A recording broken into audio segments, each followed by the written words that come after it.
Duplessie is his name. Duplessie. Andrew Duplessie. Yeah, what's going on? Man, Andrew, I got to tell you, you are on the brink of something absolutely brilliant. Not only are you tapping into short stories again in our history, but what you're doing with them with these QR codes, this is Beatle material, man. This is the kind of stuff that people will take with them for the rest of their life. Wow, I really appreciate that. That is 100% the goal. You know, I really wanted to blend tech and story, and I'm glad that you nailed it. That is exactly what I was going for.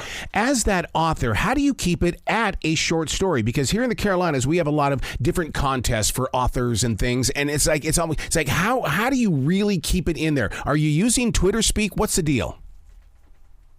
Yeah, it's hard. I mean, it's hard to stay short. I feel like some of the stories in this book, or some even the short movies in this book, could have a longer feature or a full book, and so it's hard to stay short. However, I do think just me growing up reading Goosebumps, Yes. And the Hardy Boys, Nancy Drew, that's sort of the style I loved, and I just feel thankful to be able to write it today.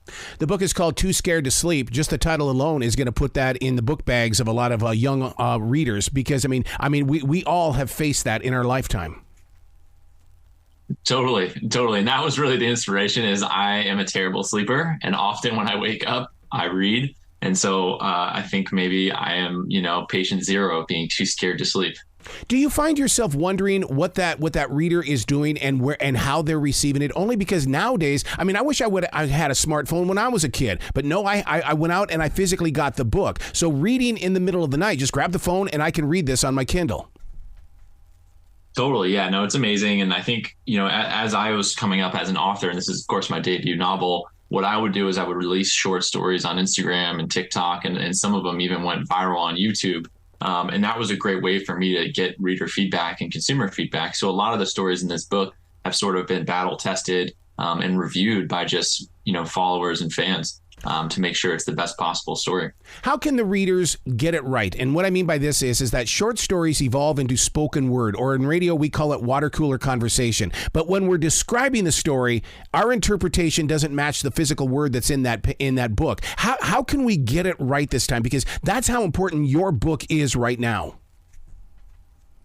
Totally. Yeah. I think it's hard to share, right. In general, right. Like as a kid, when you're reading scary stories to tell in the dark or Goosebumps, you're not going to take a picture of the text and share it, with a friend. You'd have to bring that to school. You got to go to the library. You got to sit down and read together. So this sort of, speeds up that flywheel. It's like, hey, like I just saw this great story, and then you can text that short movie, or you can post that short movie online. And I'm hoping that creates some fanfare around some of the spooky stories. Well, you write about real things. I mean, roses that require human blood. I don't know how many times I've lost blood because of a thorn on a rose. Well, the thorn knows for sure. I write about real things. I think that's really, it's sort of the stuff I see. One of the other, stories I write is about a garbage disposal, or, I spent, most of my career in technology. And so I wrote about VR heads, or the bad side of social media. And so a lot of it is real inspiration. Well, that makes me wonder if you're not a silent watcher then, or what I call a silent wolf, that you look at life and go, oh, there's a story there. And all of a sudden you begin building those paragraphs. Oh, man, I'm the guy on the park bench just watching. That's totally me. Not in a creepy way, but that's truly how I observe and build characters. It's just, try to be observant as possible. So now, for you this is your debut novel. So what happened along the way? Was everything else that you've been creative with, was that the voice of your inner writer? Because now you've got the opportunity. Because I always believe that writers are born writers. Everything else follows because they're just looking for another stage. I think that's so true and well said, and I think it's totally true for me. I did a bunch of stuff with building iPhone apps and building different websites. And I love that creative process. But when I started to write, which was really an accident, I was like, oh my gosh, like this is it. Like I fell in love with it immediately. And since then, I've spent almost every day writing and just trying to be a better storyteller. When you're thinking about that reader, are you thinking about your own fear factor? Because we all have that kind of stuff.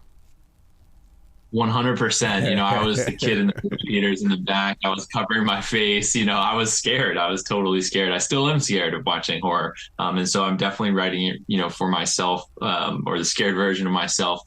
all the time. Your connections to television. Are we going to see a 12-part little series that we can binge watch on one of these streaming channels? I hope so. I'm crossing my fingers. I think that with the short movies included with each story, it should give producers and scriptwriters a good idea of like what could be. Yeah. And hopefully some of the success of the stories on TikTok and Instagram, that data will be valuable to them as they make their decisions. Just to show you how important it is to a young reader. I mean, I love the way that Hollywood is starting to evolve in the way of making things PG-13 so we can get those young people inside those seats. Because, I mean, if we go R, they're not getting in there. And all they're going to try to sneak in, but with reserved seating, they can't get in there. So I love the way that you're making this so real that they feel like that this is part of their world. Totally, yeah. And I feel the same way. I feel like this is a good book that bridges younger readers or even some adult readers into horror, especially, with the holiday coming up, with Halloween coming up. This book, and a lot of my friends are telling me it's like a fun board game almost, where everyone sort of has it around a table and they're scanning the videos and, people watching their friends get spooked. So it's definitely meant to be shared.